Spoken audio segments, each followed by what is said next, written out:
Hello, Edson Oliveira here for the Solo Coder. Today I'll be talking about setting standards. Setting standards for what? For the types of projects and jobs that you will be accepting as a solo coder in your solo coder career. Now, it does mean that you have to obey them and follow them to the letter every time for every single project.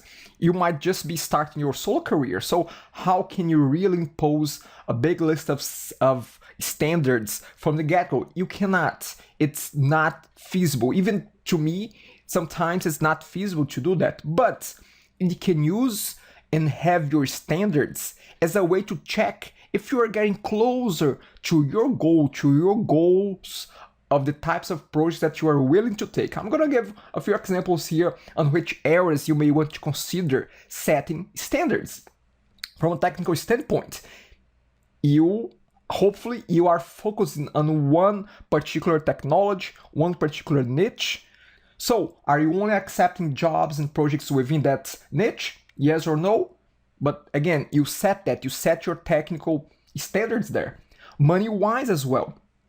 Are you charging a minimal amount per hour, even if it's a fixed type of project, but when it boils down to how many hours you are dedicating to that project. So, are you paying yourself that amount per hour that you wish for?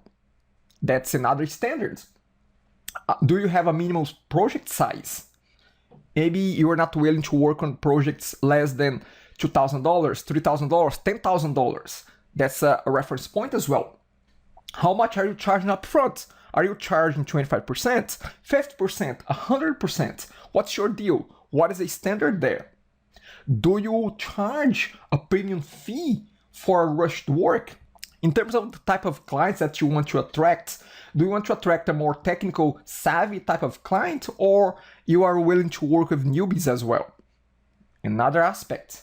So when I'm talking about standards, it goes beyond project by project job.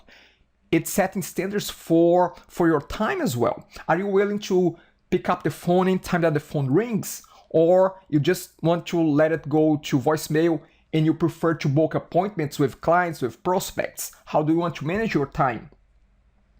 Are you willing to work on weekends? Are you willing to work overtime? Think about that. Are you willing to work from the client's location? That's another aspect that you want to consider. Hey, I just do remote work. I don't work on client location. So, what are my standards? I'm just going to list them. 1, I require a Skype or GoToMeeting with a client before we close a deal. I don't close deals that we just dealt with via emails. I want to have an eye-to-eye or at least a phone conversation with the client. I require a discovery phase on the projects that I work on.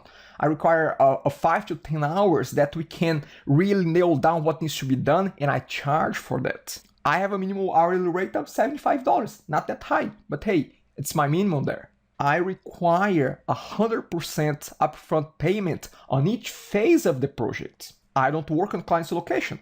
I have skipped a few interesting contracting positions in the past because they wanted me to be there physically every single day.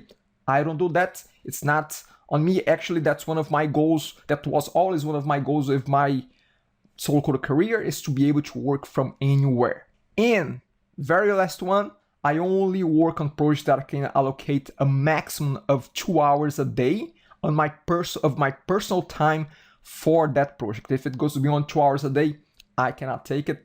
It's not for me. Even if you have your standards, make sure that you don't vomit that to your clients. The idea is that you filter the client, you filter the prospect according to your standards. So again, don't go vomiting all those points to your clients or to your prospects. But at the same time, don't let your clients and your prospects to set your agenda, to set your standards. However, you can be flexible and adjust your standards as you go along, as you see that it fits better your profile over time. Those standards, they will change, but I challenge you to establish them from the very beginning of your solo coder career, even if you don't follow them to the letter, but have a guideline of where you want to move towards, where you want to go. That's it for now. Setting standards for your solo career. Select peeps, let's keep talking. Tell me if this is BS. Tell me what are your standards. And if you're not in the Slack group, that's fine. Comment in the video comments below. That's it for now. Thank you very much and bye.